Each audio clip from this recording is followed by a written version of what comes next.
Walk with God, He'll never take you to the wrong places. He'll get you where you need to go at the right times. He'll take care of everything in the meantime. And that's just the God that we serve this morning. Amen. Last week we dealt with Shadrach, Meshach, and Abednego. All right. Most of you are familiar with them. They're the ones that would not bow to the image that the king set up. Now, I've been making application. Listen, we are not to bend and we are not to bow in what we believe the Bible says. But you may burn. God didn't have to deliver them. They said, our God's able to deliver us, and if not, we're still not going to do what you tell us to do. Listen, they're trying to bend everything in this Bible in the day we live in, folks. It is not negotiable. If God said it, God means it. And if God said it and means it, then there's no argument on our side with it. So we saw we're in the Babylonian captivity because of the sin of Israel. God sent them for 70 years to live in Babylon. So we find that Nebuchadnezzar was really a smart king. He didn't throw the baby out with the wash. He took Israel, they became slaves to Babylon, but at the same time, he was wise enough to look out among them and find men of activity, men that were very intelligent. Listen, some of the smartest people who have ever lived have been of Jewish descent. Albert Einstein, German Jew. Boy, you can go right down. Hey, we are where we are in space today because of a lot of Jews that are doing things. They are just top notch. So what Nebuchadnezzar did was, Nebuchadnezzar said, I'm not going to make slaves out of everybody. He said, I'm going to take certain ones. There were actually 4 of them. We had Daniel, Shadrach, Meshach, and Abednego. He put Daniel over all of the land, and Shadrach, Meshach, and Abednego under him. Now, where Daniel was in chapter number 1, I don't know, but I want you to understand that Daniel did not bend and he did not bow. But they chose 3 people. You ever notice how if they can make an example out of somebody, it'll put fear in everybody else? That's the way things work. They take 1, 2, 3 individuals and they punish them so severely that everybody else says, all right, I got the message, all right? And everybody else bowed down. Now, when you get to Daniel chapter number 6, a lot has transpired in this time. I don't want to go through these chapters, but Nebuchadnezzar died. His son Belshazzar became the king of Babylon. You remember him? Many Tekel-Upharsin. Had the big drunk party that night. He was a sorry. Nebuchadnezzar was as smart as Belshazzar was not smart. So Belshazzar, he inherited that throne, and what he did was he threw a drunken party. They were at war with the Medo-Persian Empire, and during that time he chose to have a big party, got drunk, and while he was in there, a finger wrote on the plaster of the wall, many Tekel-Upharsin. That means you've been found in the balances, you've been found wanting. And he just simply said, you're going to die for it. All right, he pronounced the judgment of God. When they interpreted that, I don't think he slowed down drinking.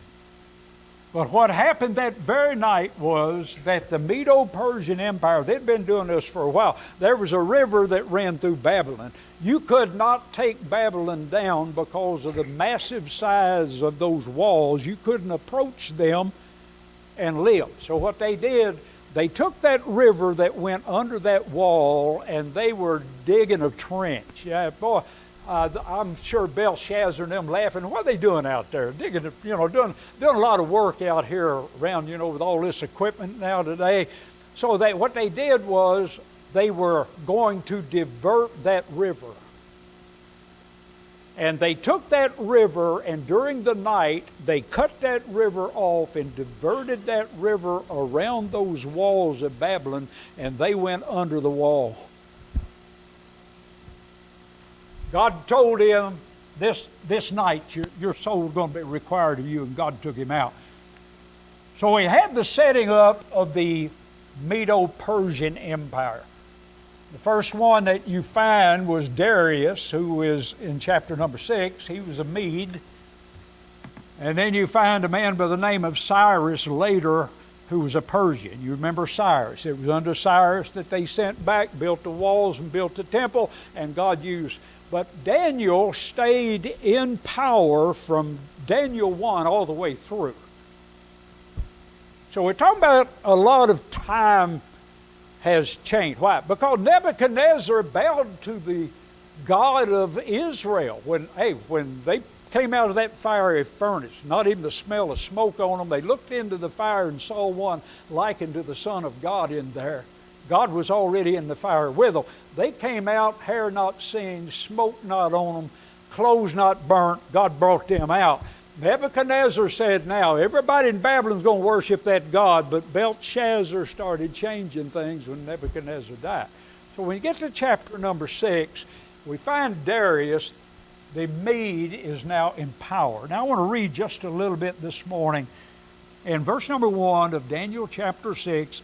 And it pleased Darius, or Darius, they pronounce that two different ways, to set over the kingdom 120 princes, which should be over the whole kingdom. And over these 3 presidents, of whom Daniel was first, that the princes might give accounts unto them, and the king should have no damage. Now, this Daniel, in verse number 3, was preferred above the presidents and the princes. Now, Daniel's still in charge, but what he does, he breaks Babylon down into 120 provinces. Kind of like states. We've got the United States of America. Each of them has governors. They govern themselves to some degree, and that's the way these people did. And then he took 3 presidents over the 120, and Daniel was still at the top. So when you get to chapter number 6, he's like Joseph.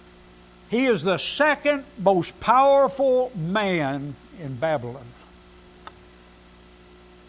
A man that's up here. I'm talking about nobody argued with him, nobody fussed with him, but those underneath him hated him because he was a Jew, and they thought that one of the Medo-Persian people, they should have been elevated in his place.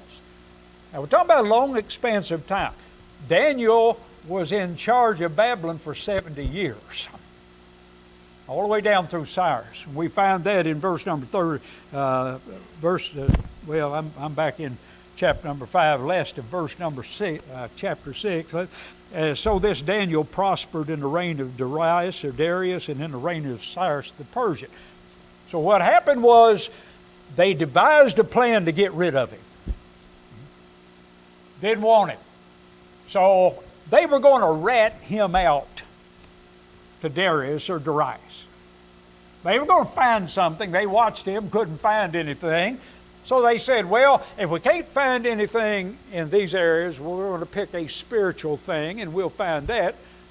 So they found out he prayed all the time. He was a man of prayer. He's very open with that. I'll deal with that in a few moments. He didn't hide his prayer life from anybody. Matter of fact, he didn't hide his life from anybody. That man had integrity. I saw this. Integrity is rooted in your private life. We live in days where people don't have integrity anymore. You know, when I was a boy, some things were just off limits. They were wrong. If it was wrong, it was wrong. Integrity means that you do something right if nobody else is looking. It's kind of like that old thing, these carpenters building this house, and one of them looked at the board and he said, is it square? And the man said, no, sir, it's not square. He said, well, is it level? He said, no, sir, it's not level. He said, well, is it plumb? He said, no, it's not plumb. He said, well, will it show? They said, no, sir. He said, nail the board. All right? Integrity is that you will square it, you will level it, you will plummet inside of a wall if nobody ever sees it. Integrity is rooted in our person, who we are. Integrity, you do right even if it hurts you to do right. Then integrity is reflected in your personal life. Now, what's on the inside? As a man thinketh in his heart, so is he. Out of the abundance of the mouth, the heart speaketh. What's on the inside comes out. You want to know what somebody is? They can tell me whatever they want. You watch them for a while and watch them live. They expose what's on the inside. See, the inside is what guides the outside. Now, we're all sinners. We're sinners by birth. We'll be in a sinful body until death. We all have our problems, issues. Hey, I'm not trying to say anybody here is perfect, because if you think you're perfect, they'll crucify you. The only perfect man that ever lived, they nailed him on a cross. Nobody wants to be around it. So what happens is, they say, we're going to do something. So he's a praying man, so they say, we're going to go to Darius or Darius and tell him we want you to make a law according to the law of the Medo-Persians. Now, that means that once that law was made for the Medo-Persians, nothing could alter that law. The king could not alter that law. You know, we've got days where the presidents, and on both sides, they're ruling from the bench. They're giving all these presidential decrees and actually creating laws and changing things within the law. They have no right to do that. The House of Representatives is your legislative branch. The president, and under him is the executive branch. The legislative branch makes law. The presidential executes law. That's all they do. They don't make law. So what happened was, once he made this law, they made this law, he couldn't change it. Listen, he loved Daniel. Daniel was a wise man, a very smart man. So they made this that they could make no petition of anybody or any god for a certain length of days. They had to make all of their petitions to the king. They sat and watched him. He opened his windows, prayed as usual. They went and told the king. They took him and put him in a lion's den. I'm not preaching on the lion's den this morning. God shut the mouth of the lions. I like old Darius ran down there and says, oh, is Daniel's thy God able to deliver thee? Oh, but he let him know God's able. He said, I laid on one, made a pillow out of it. He was real soft. I slept all night long. Just a little kitty cat, all right? That's all he was, 500-pound kitty cats. So what happened was, they took those that made that law and put them in the lion's den. So famine and fasting turned to feasting for the lions. Aren't you glad God cares for lions? He fed them. Amen. Everything's food chain. You need to understand. Now, what I want to do this morning, integrity is rooted in your private life. It's reflected in your personal life. It's reinforced in your professional life. If you're a manager, if you're a boss, you ought to have integrity. Some things are right, some things are wrong. You make sure things are done right. You make sure they're done fair. You make sure that they apply to everybody. You make sure that what you do is right. You can back it up by the law. So we find it's in the professional life, and then it is revealed in your public life outside. Listen, aren't you glad that people know who you are? Or let me ask a question. Do people know who you are? When we get out in our public life, do they know I'm a child of God? Boy, they had better. You can ask Barbara. I witnessed to a telephone pole. Everywhere I go, she's sitting up there. She just finds a seat and goes sit down someplace because I'm engaged with somebody. We went up this last week, and we went up to Biltmore, and there's 4 old people out there among the flower gardens. And I walked up and handed all 4 of them tracts, and one of them said, oh, South Carolina. Are you originally from South Carolina? I said, no, I'm in South Carolina by way of Indiana. I was born there, raised in Kentucky. She said, where in Kentucky? I said, oh, just a little coal mining camp called Arlington, Kentucky. She looked at me and said, do you know Johnny East? I said, yes, ma'am, I know Johnny East. I was there the Sunday morning that Johnny East came down to the front of the church and announced his call into the mission field at the First Baptist Church, Arlington, Kentucky. I still remember Johnny standing there that day. I said, I know Johnny East. I said, how's he doing? She said, he's 83 and still preaching. I said, tell him to give me a call. Amen. What? Hey, your public life. I want them to know something. If I start a job, I'm going to come in singing Amazing Grace, how sweet the sound that saved a wretch like me, because I want to set some things. There's some things I don't want said.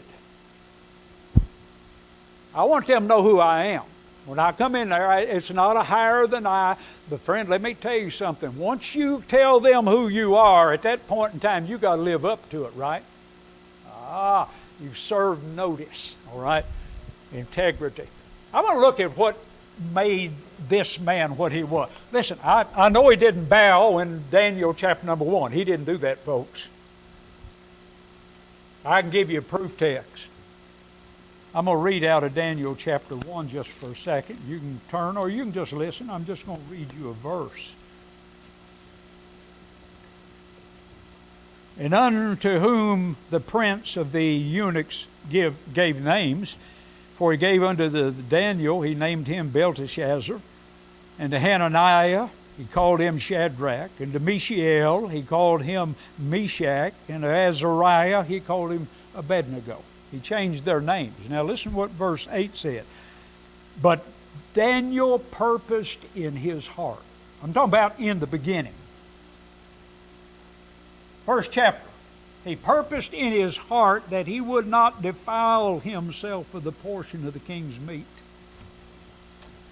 So we're looking at something this man's life, that all the way from Daniel 1, all the way through the book of Daniel, through the life of Cyrus the Persian, who sent Nehemiah back to build the walls and Ezra build the temple, when he sent them back there, you need to understand that this man lived for God.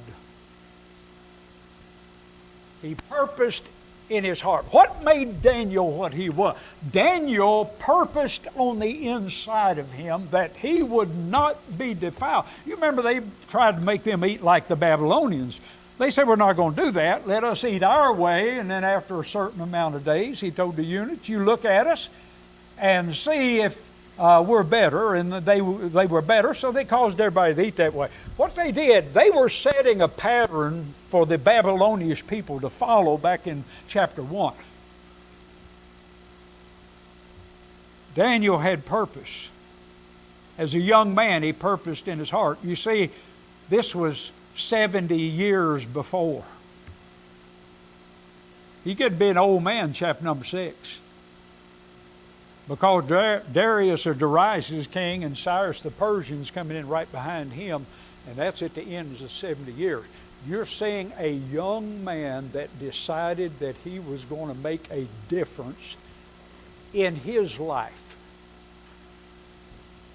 He wasn't so worried about the Babylonian people. He said, we're not going to eat what they eat. We're not going to defile ourselves with what they defile themselves with. Listen, we can't do like the world does. We've got to purpose in our hearts that we're going to be different from the world, that we're going to follow the things of God. That's where he started out in Daniel 1. Now, when you get to Daniel 6 at the end of his life, ain't nothing changed.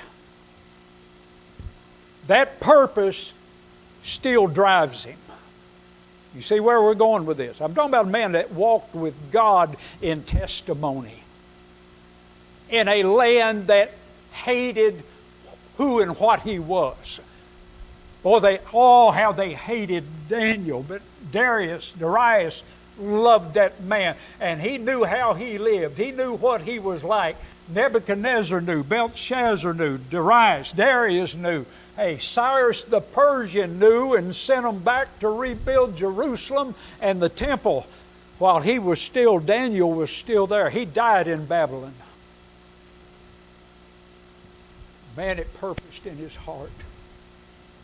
Oh, what a thrill this morning. I'm talking, what made him quietly stand out? Listen, he wasn't out there with a sign in his hand, I'm a Christian. I was teaching Sunday school class years ago. Ronnie Downey, one of our missionaries in that class, and I was teaching on what is Christianity to them. So I came in with a sign around my neck. I don't know if Barbara remembers that. And I put on there, Christian. Christian.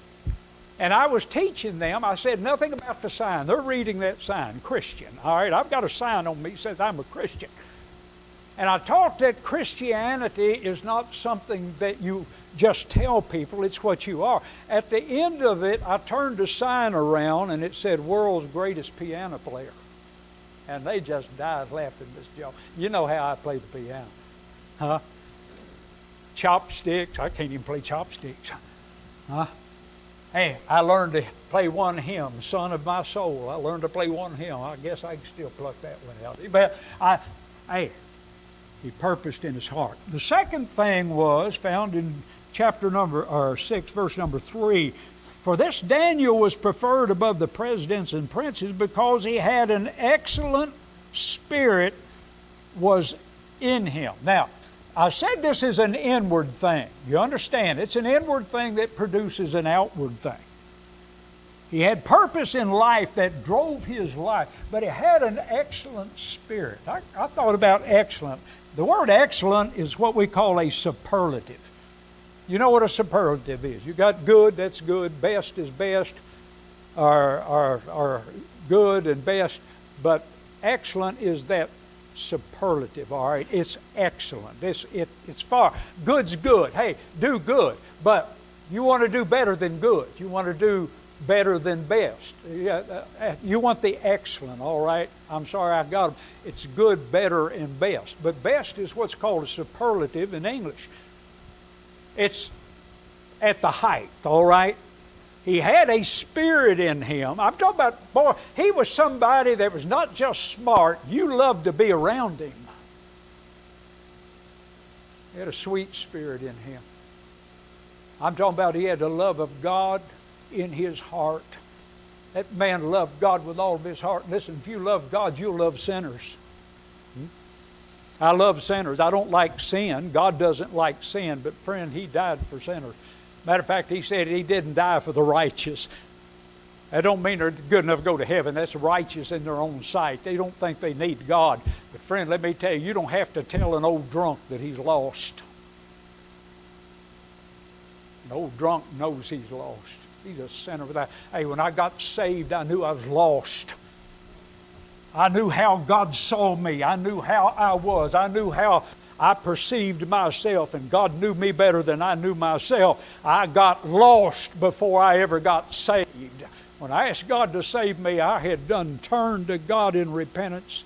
Friend, I was sick and tired of my life and gave my heart and life to Jesus Christ. Until you get sick of what you are on the inside, you'll never get it right. It'll never change the outside. So what happened? He had an excellent spirit, sweet spirit, not easily provoked. Then in verses 4 and 5, we find he had something else. Look in verse 4. Then the presidents and princes sought to find occasion against Daniel concerning the kingdom. But they could find none occasion nor fault. For as much as he was faithful, neither was there any error or fault in him. Look at the first part of verse number 5. Then said these men, we shall not find any occasion against this Daniel. So what happened was, he lived so good that they finally gave up. I think of the scribes and Pharisees, the lawyers that followed Christ. Listen, they constantly tried to find fault with Jesus Christ. They wouldn't give up. Until old Pilate said, I find in this man no fault at all. They looked at the integrity of the life of a man that could probably have done anything he wanted to. Hey, would you agree with that? He's second only under the king and probably doesn't ask the king's permission to do what he needs to do. He could have lived like our government lives today. They don't care what's right or wrong up here. You don't have to vote them out, folks. They don't care about you. They don't care about our nation. They don't care about our finances. They don't care about our stability. They don't care about anything. We have become the laughing stock of the world.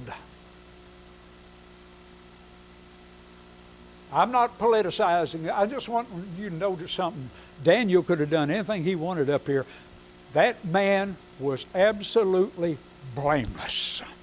They followed him around. They sniffed where he walked. They heard what he taught. These men, hey, these were presidents. Hey, they were advisors. They watched him, and finally they said, "We give up." All right. I don't know how long they followed him around, but I just wanted to say this: that he was a godly man. Daniel's enemies scrutinized his life and said the same thing about him that Pilate said about Christ. Now, I'm not equating Daniel to Christ. Daniel was a sinner. They could find nothing. I mean, that we used to have a saying back home, he was about as clean as a hound's tooth. You ever heard that? You're not country folk, all right? He clean as a hound's tooth. You know why dogs chew on all this stuff? They clean their teeth. They're cleaning their teeth. You can give them a chew bone, or they buy them all these things and throw it, and they sit around and chew that. They're not getting any goodie out of that. They're not doing that. They are cleaning their teeth. Some people ought to watch dogs and get a chew toy. I've seen some people's teeth hadn't been cleaned since the teeth cleaned them. I mean, hey, I'm talking about a man that was outwardly and inwardly, he was impeccable in their sight, and they said, "Oh, hey, he's a godly man." So we're going to have to find something in his relationship to his God that we can deal with. Look in the last part of verse number 6. Then those presidents and princes assembled themselves together and said, what'd they do? They found something according to Daniel's law of his God that they could put a finger on if Darius would change the law or create law. So they went to him and they had this idea. They concocted this idea. What did they say? They came near in verse number 12 and spake before the king concerning the king's decree. Hast thou not signed a decree that every man that shall ask a petition of any capital G? Do you see that? If you've got a King James Bible, that G is capitalized. It's not a God of any type. But he said, if any man ask a petition of that God up there, all right?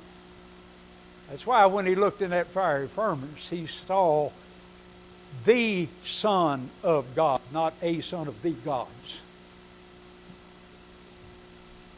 Tell them they can't pray to God, they got to pray to you, Darius. Darius, they got to make a petition to you. If they don't, they go into the lion's den. Oh, the pride of that man. He never thought it through.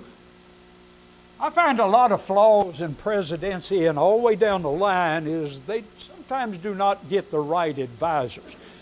You miss Sunday school. I told them if I was president of the United States, I'm not really smart. I'm probably the dimmest bulb in the pack. I'd surround myself with men who know something.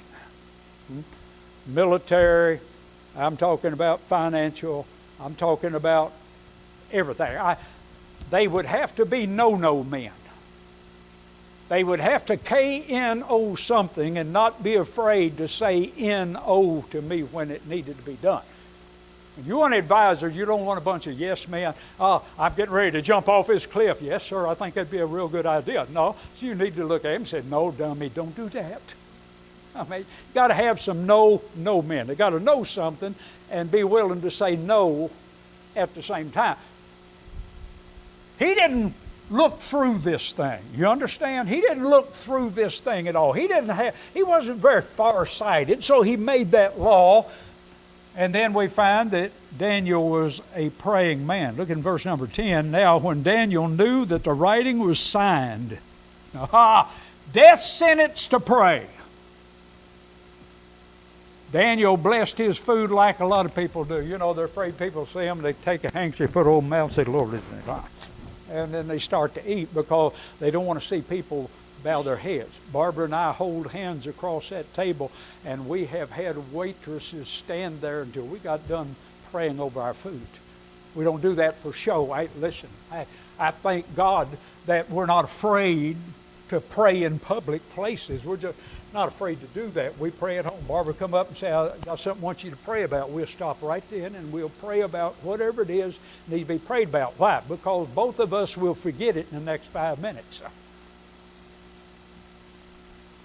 He was a praying man.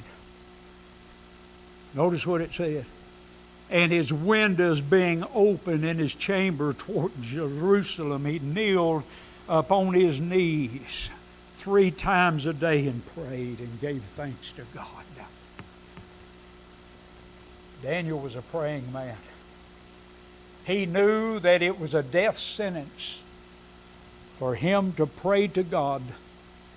And he opened his windows as he always did. He didn't do that to make a show. He always did. You know, they prayed toward Jerusalem. 70 years they've been in Babylon. Friend, hey, you got a lot of the Arabic people now, they pray toward Mecca. They prayed toward Jerusalem. Oh, Jerusalem, Jerusalem.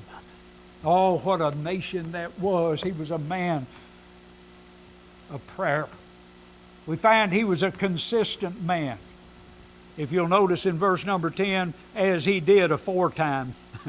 This ain't the first day he had prayed that way. Listen, he was consistent in his life inwardly, and he was consistent in his life outwardly. I'm talking about walking with God as a testimony in front of a lot of lost people.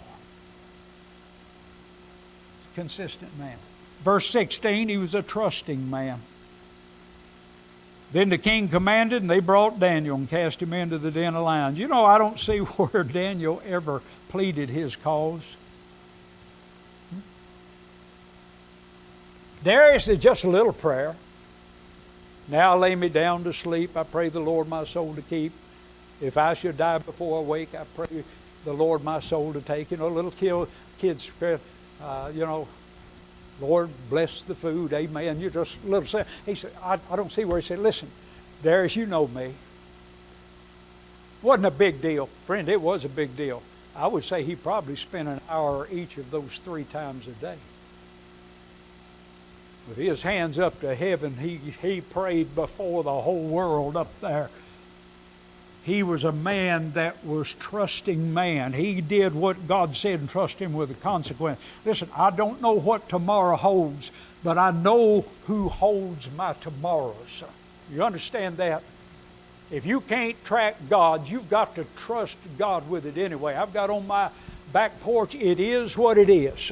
If you can't change something, there are things in your life you can't change. You can't do a thing in the world about. What are you going to do with it?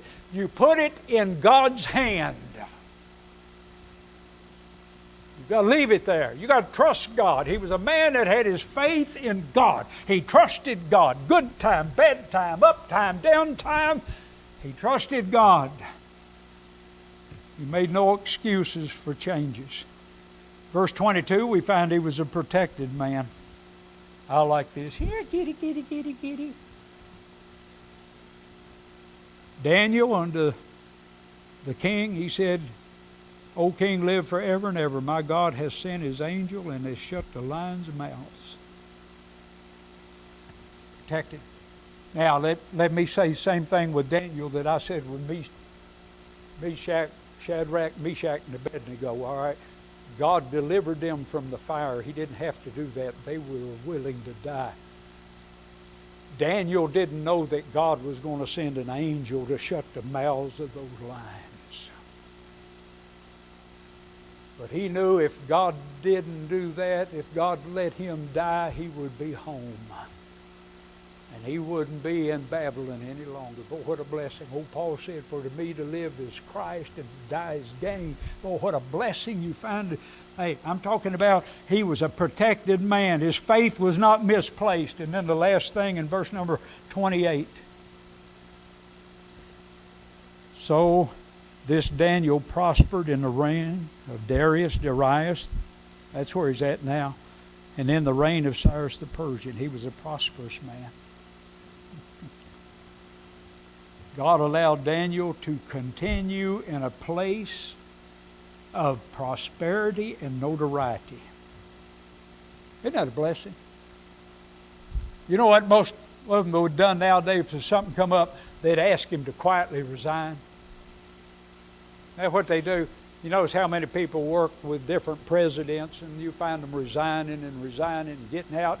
When they see the inner workings of what's going on, God let him stay right where he was at the same pay grade. He didn't even have to take a cut in pay.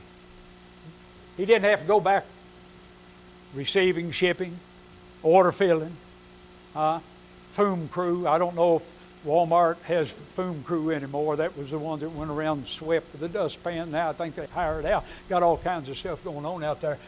God allowed him, as long as he lived, to be a testimony in front of 4 generations of kings. And one of the wickedest, ungodliest nations on the face of the earth, Babylon. God let him stay. I just thought of this. Shadrach, Meshach, and Abednego and Daniel helped to establish the name of Jehovah God during the entire captivity of Israel for 7 years in Babylon. I thought this: God has chosen you and I for a time such as this. Time such as this. Listen, if this world does not see Christ in us, where will they see Christ? So let your light so shine among men that they'll see your good works and glorify your Father which is in heaven. I believe we can walk with God in a good testimony. That's what I want. I'm not a hardliner. Hey, somebody said, well, you're far right. Yeah, I am. I'm narrow-minded.